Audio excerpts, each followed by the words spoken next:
Gathered friends, listen again to our legend of Jesse Heck Creative.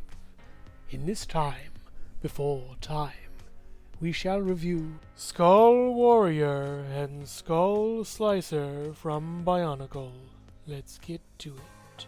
Before we begin, I would like to extend my thanks on this wonderful BIONICLE Day, 810 in America at least, or October 8th if you are across the pond. Thank you so much for watching, everyone. Thank you for subscribing, sharing, commenting, and liking.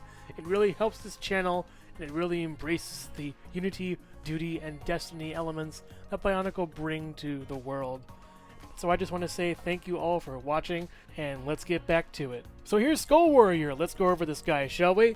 First off, I want to mention his chest plate. Looks really nice. Has a chain mail, spikes over here, weird screwdriver looking things over there, a black abyss for, a chest right over there, and it just looks really great. We also have these rib cages going on over here, and that's a separate piece. Looks really nice. Kind of hides the sort of bulk of his gearbox a little bit too. Slims him down really well, and he just looks super neat. He has these digitally legs. I made him, and they look really cool. Pretty nice. We have that sort of like light trans blue piece over here going down to this new bone piece that also has arm over here, an arm over there, and these like little tiny claw pieces that he has. They're pretty cool. We have this sort of like flesh looking thing as opposed to this flesh looking thing over here, and it contrasts well with the light blue. Looks very nice and stands out kind of freakishly. So yeah, I guess trans neon orange means flesh in the BIONICLE universe. Going over his mask, right over here, we have this face plate. Looks really cool. It has some sort of skull bits on it too. Looks really freaky. A lot of sort of holes in there. Look very nice. The mold print is really weird on the top between the eyes, but I digress. Also, the fact that he has nose holes is kind of strange too, but it's hard to fault them when they're going for skeletons. They have those nose holes after all, and those freaky teeth. The sort of sloping points right here make a scowl on him, and it looks really nice. So setting the mask aside, we have his weapons. This is a little sword over here I made.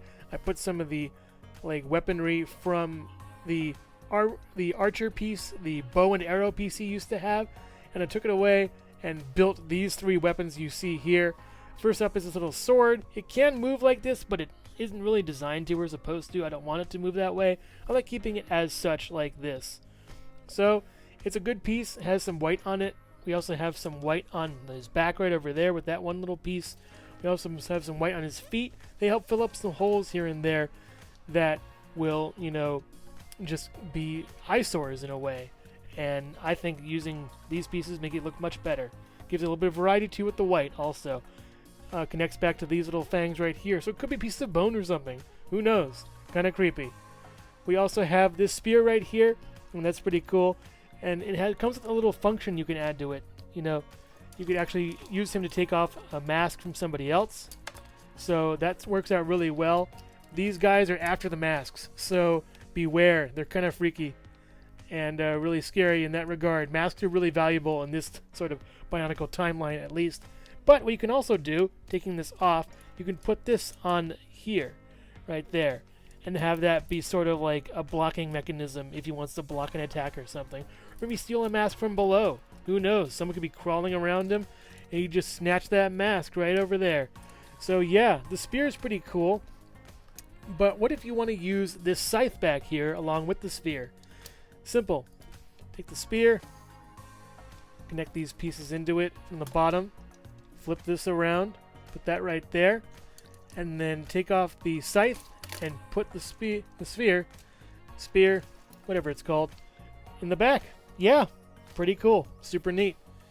Taking this piece right here on the scythe, you take this black piece off, put this little yellow piece right there, down right there, and then flip that around and put that there. So now you have a functioning scythe. You have this piece right here, this sword. And if you want to store that too, you can take this off right here, that off right there, put this down right here, take the spear off, and put the sword in the back. So every weapon for him is storable on this guy. If you want to use, each weapon with him, I guess. It's up to you, whatever you want to do with him. Just make it work, I guess. but it looks pretty cool, having him use all these different weapons in tandem with each other. So going to the scythe real quick, it has this sort of like bear trap piece that we'll see going on into the second year. I kind of wanted to homogenize all the characters, and for some reason this piece isn't really wanting to cooperate with me. But you can open it and then shut it. They're meant to grab masks, so that's another thing. These guys are after all the masks they can get. I really don't know if I like it, this position this way, and his hand just came off. Par for the course for a zombie. But yeah, it's not really my thing. I like this piece right here, though. That works out really well for me. You know, I kind of like it. It's a long scythe. It has this weird piece right here. Not my favorite weapon that he has on him, but it's still cool that I at least made something out of it. So putting his weapons aside for the time being, at least taking everything off of his body in a much more haphazard fashion than I thought I would. Let's go over the articulation for him. So his head moves around, left and right, kind of stiff because I haven't moved this guy in a long time. Goes up this far, down this far, the face just came off. Wonderful. Goes up and down and all the way around on the gear at least, or on the ball if you'd like. Swivel the gear around and the arm moves. We've seen that a million times before with the gearbox. It looks great though, and this piece works well as a nice backing. Give me more backings for my figures for Bionicle. The arm can go up, back, left and right, up, back, left and right. No torso. Sorry. The digitigrade legs go up this far, over this far, side to side, swivels, everything. It's a ball joint. All these joints are the same thing. I'm not sure why I'm reiterating this for the umpteenth time. But there are, friction joints up here to make them a little bit taller. The just leg down here can't really go forward without bumping into this, so that's a shame. And the feet also can claw, and you can grab things with them, maybe a mask or something, who knows. But yeah, that's the Skull Warrior. I really like this guy, especially with the mods that I made into him, and he's very creepy, especially with those sort of weird deer looking legs. As far as his mask goes, his mask on a stand, and then just his weapons, I would guess, for this guy. As far as another mask that he comes with, he actually comes with this mask that we'll go over more in detail, but this is the mask of the Toa of Ice, or at least the Master of Ice, so there's that. It's pretty neat, but it's weirdly kind of retconned in the second year, which I'll explain later on. But yeah, this looks like he's being sapped away from the energy from the gold, in his mask. And I get that, like he's poisoned or something, but it doesn't really, hold water as far as the second year goes. It's kind of weird. They didn't really think ahead on that. But it's a pretty cool mask, it's nice. And yeah, that's all I'm going to say about that. But yeah, that's the Skull Warrior. Overall, I think he's really cool. Very nice, very nice, looking character. The color scheme works out really well. He's very creepy and strange in a lot of ways. And it's just super weird, this guy. Yeah, that's Skull Warrior for you. Just a lot of mishmash parts, a lot of asymmetry, but I think in the end it all comes together and works out really well.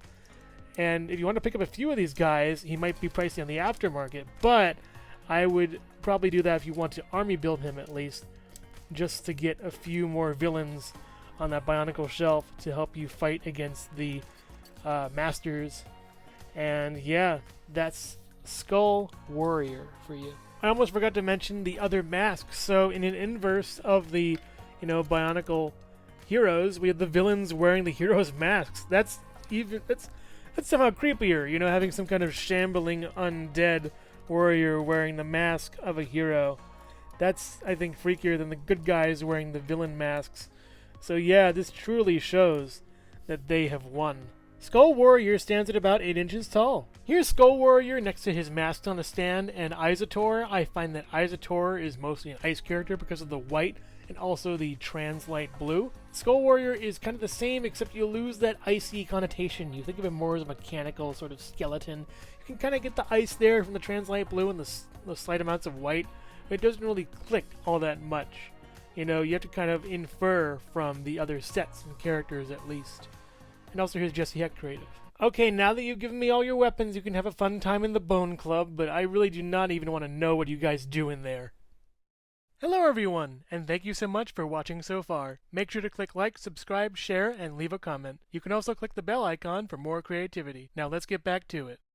So here's Skull Slicer. He has an interesting history in my collection because I kind of repurposed him to be a different character, and then the other character came to me by way of a neighbor, so now there's kind of not much point to this guy as far as how he goes in my story. Basically, to sum it up, I never got the Lord of Skull Spiders set until recently. It just didn't appeal to me. I'm not a big fan of big spiders, and it just was a horrible set in general. Everyone called him Loss because he was just such a bad set. But I got him, and he's just like barely okay in a way. So maybe I'll keep this guy around as sort of the Lord of Skull Spiders replacement. He basically came with this mask, but in silver. And we already seen that mask in silver, you know, with the Skull Spiders, or on a stand at least. We've seen it in a multitude of different colors. So, you know, I don't see the point of having another one that's gold, even though that controls the Skull Spiders in the story. But having a golden Skull Spider is actually pretty cool. You know, looking at his mask in this way, I put all these little limbs on it, you know, to make it look kind of creepy. And also, you know, the gold Skull Spider is actually pretty cool. It looks neat with these kind of like, you know, arm attachments. I thought I would give it like, you know, trans neon orange to separate it, because these pieces do exist in those colors. But I don't know, it doesn't really, you know, appeal to me, so I just stuck with the regular sort of Skull Spider, you know, adornments, and that's kind of fine with me. I also gave it the Lord of Skull Spiders faceplate as a chest plate, just to hammer that connection home a little bit more. It's a nice little chest plate, has some sort of like venom coming out of it, so maybe it's alive. That's kind of weird, a stomach that would like, you know, eat you. So basically this guy acts as every other mask. Put it on, you know, clamp it on with the attachments, have the little fangs, you know, protrude out, and you're golden. So, yeah, literally, you're golden. So, the Skull Slicer, yeah, he has a lot of arms. I love this guy's, you know, color scheme. I love his whole look with the 4 arms. You know, multi-arm things are pretty fascinating to me. It's pretty neat. How would you work them? How would they move? This is how. You turn this gear. That's it. The top ones move. Actually, no, it moves where the top one moves up and the rest move down. So you can have it where this arm moves independently, because it's the only one carrying a different kind of weapon. And that weapon is, again, this sort of like weird trap thing that we'll see more along the lines of, you know, G2 Part 2, or at least Year 2. It's a fine little piece, you know, I made it myself, kind of. It used to have this like sort of like pincher grabber thing. But I thought, you know, I'm putting this on every set, I might as well, you know, use it to its potential here. It actually looks really nice, this piece, but we'll go over that more when G2 hits this review cycle. There's also a little, like, you know, clamp right here. You can put this on maybe the Skull Spider thing right over there. That works fine. You could also clamp it onto itself right over here, you know, for some reason, if you want to do that, I guess. That's actually pretty cool. It's like an extended hand, you know. Oh, it just came off. Whatever. Doesn't really matter. The chain's pretty nice. It's a Lego chain, you know. The trans neon orange is a great color. Looks really cool. There's this kind of like torch, you know, thing over there. It's a little piece. I don't know if you can see it, but yeah, there's that. That's nice. And the traditional skull villain armament right over there, the armor piece. But the rest of him is very bare. It's very barren. You know, we get this piece right over here. Not too much red on him. A lot of trans, you know, lime green, at least this color, or trans neon green. That's what it is. Thank you. And just a lot of bone parts. I gave him a lot of these connectors and extenders. You know how all these arms and legs and limbs work, you know? Yes, around for every single one. I'm not going to go over it for the umpteenth time. The only thing that really has trouble moving is this piece right here, and I just laid that landlocked to sit. You know, the hand pieces are fine. They're good. There is a little bit more thickness to this piece as opposed to this piece right here. You get a little bit more, you know, movement out of the from side to side, but if you turn it this way, you get some more movement this way. So, design flaw? I don't know. I kind of wish it was different. I don't know if this is how arms are really, like, you know, done, where the bones are in the arms. A little bit of artistic license for anatomy, at least in this, but it's still a pretty good character. Skull Slicer is one of my favorites, actually. How he looks, how he moves. He's kind of freaky and weird. And how he can just grab your mask with this big old bear trap thing. Yeah, so Skull Slicer is neat. He has a good function, looks very nice. I don't know if I want to turn him back into what he used to be. He just looks so cool as he is now. So yeah, Skull Slicer is one of my favorites of the bunch. Pick him up. Skull Slicer also comes with this mask here. It is the mask of the Toa of Jungle, not Air, in this continuity. It looks really cool. I like the gold. I like the trans-neon green. Looks really nice. As far as sort of corrupting our hero's mask, let's take off this Skull Spider in gold and put this on. Not as freaky as the Skull Warrior, but as far as looks go, it's kind of intimidating. We have that red popping out of the green, and it just looks kind of like more tribal and, you know, more just aligned towards nothing rather than aligned towards good or evil. So yeah, this mask doesn't really give that many feelings to me, but it's kind of weird all the same, seeing with red eyes. Skull Slicer stands at about 8.5 inches tall. So here's Skull Slicer next to Vizuna and his mask on a stand. I find that Vizuna looks really cool as opposed to Skull Slicer. They're just way more trans-neon green to go around. We also have those lime green tendrils and a little bit of like blue in there too, in those weapons. So yeah, Vizuna's actually cooler than the Skull Slicer. No offense, but it just is a better set, I think, and way more eye-catching than a lot of the silver and sort of darker colors that the villain has. And also here's Jesse Heck Creative. Oh, is the poor Skull Slicer tired? Well, suck it up. We got 20 more miles to go. Besides, you're the one who got that bear trap stuck to my leg. Overall, some pretty good sets here. I like the skull theme, actually. It's pretty weird for Bionicle, but as far as these sets go, they provide a lot of unique, neat pieces that contribute to this line. I also thought I never could get these unique pieces out of an archery bow into 3 different separate weapons. So let's go over them real quick. The sword's really cool, the spear is really neat, and the scythe is really nice. I like how I put that kind of clamp thing on there. I've already gone over them in the review, but I just think they're pretty cool how I added the storage options to them. It's really cool to, you know, experiment outside the borders of what I'm usually used to in designing these weapons, or something I don't really design. I design characters, not weapons, first and foremost. But yeah, it's a good challenge for me. I like adding the digigrade legs to him. They're super neat. I like how they're asymmetrical, how it is, I think, in the character, at least. You know, it didn't come with those initially.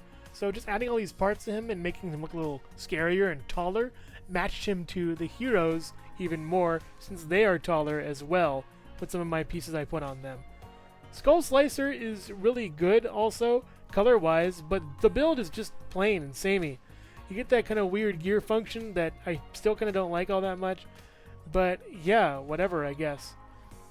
The mask for him is kind of interesting too, how I gave him the gold one, and it's kind of obsolete now that I have the Lord of Skull Spiders. So yeah, and the weapons are kind of the same on him too.